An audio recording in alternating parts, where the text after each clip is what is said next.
Hello नमस्कार मित्रांनो, मी सौरभ तुमचं एडुगातामध्ये स्वागत करतो. हेलो दोस्तों, मैं सौरभ आपका एडुगाता में स्वागत करता हूँ.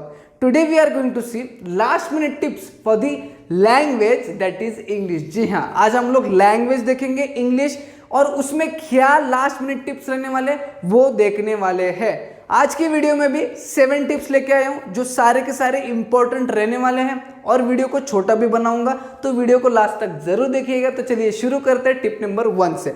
Tip number 1 says that English is a language, so reading question paper is most important thing. जी हाँ, इंग्लिश अब ये लैंग्वेज है और लैंग्वेज के क्वेश्चन पेपर पढ़ना बहुत जरूरी होता है क्योंकि लैंग्वेज के पेपर यूजुअली लेंदी आते हैं, मतलब आपको ज्यादा टाइम लगता है क्योंकि आपको ज्यादा लिखना पड़ता है लैंग्वेज के पेपर में. तो इंग्लिश का पेपर ढंग से पढ़ना बहुत इंपॉर्टेंट है. पहले 5 मिनट में पेपर पढ़ोगे ना तो उसमें बहुत ध्यान से पढ़ना है और बहुत ध्यान से क्वेश्चन को समझना है. समझा? बढ़ते हैं टिप नंबर 2 की तरफ. Tip number 2 says that decide the sequence of section to be solved after reading question paper. जी हाँ, पहले 5 मिनट में क्वेश्चन पेपर रीड करोगे, उसके बाद आपको डिसाइड करना है कि कौन सा सेक्शन अटेम्प्ट करना है, क्योंकि इंग्लिश के पेपर में आपको आएंगे 6 सेक्शन. 6 सेक्शंस में से कौन सा सेक्शन पहला, दूसरा, तीसरा, चौथा, पांचवा और छठवा, कौन सा सेक्शन कब करोगे ये आपको डिसाइड करना होगा. और कब करोगे? जब अपने क्वेश्चन पेपर को ढंग से पढ़ा होगा और जब आपने क्वेश्चंस को ढंग से समझा होगा. समझ में आया? बढ़ते हैं नेक्स्ट टिप के लिए. Next tip says that while doing last minute revision focus on grammar and vocabulary as well as writing skills. जी हाँ, जैसे कि मैंने एक वीडियो बनाया था secret to score good marks in English. उस वीडियो में मैंने आपको बताया था कि इंग्लिश का पेपर जो रहने वाला है, लैंग्वेज इंग्लिश जो है, उसके पेपर में राइटिंग स्किल और ग्रामर वोकेबलरी का बहुत ज्यादा वेटेज है कंपैरेटिवली.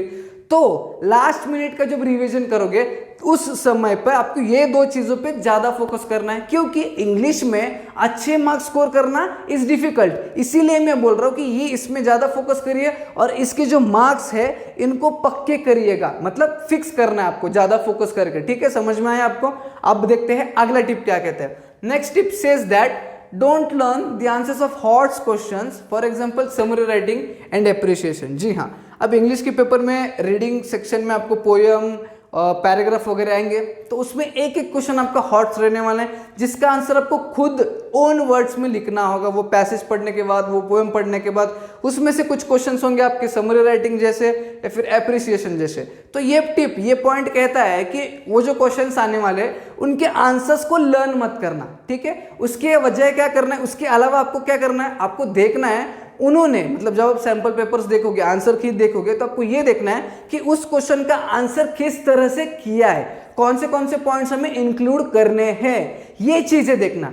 ये छोड़ के इनडायरेक्टली, मतलब डायरेक्टली आंसर्स को लर्न मत करते बैठिएगा. ठीक है, कुछ फायदा होने नहीं वाला है, बस देखिएगा किस तरह से लिखा है. समझ में आया? अब बढ़ते हैं नेक्स्ट टिप के लिए. Next tip says that according to me go for writing skills first but set a time limit and word limit to complete it. Yes, मेरे हिसाब से, मतलब मेरा जो एक्सपीरियंस है उसके हिसाब से मैं बोलता हूँ कि आपके इंग्लिश के पेपर में 2 सेक्शन है, राइटिंग स्किल्स और क्रिएटिव राइटिंग, जिसमें आपको लिखना है. ठीक है, यूजुअली राइटिंग स्किल्स के अंडर आता है. तो ये 2 सेक्शंस पहले अटेम्प्ट कीजिएगा, बट आपको एक लिमिटेशन सेट करना है. किस तरह का लिमिटेशन? एक तो वर्ड लिमिट रहना चाहिए और एक टाइम लिमिट रहना चाहिए. नहीं तो होगा क्या, आप स्टार्ट कर दोगे सबसे पहले राइटिंग स्किल्स और पता चला कि 3 घंटे खत्म होते होते आपने राइटिंग स्किल्स ही कंप्लीट किया है, बाकी के जो 4-5 सेक्शंस थे वो आपने किए ही नहीं.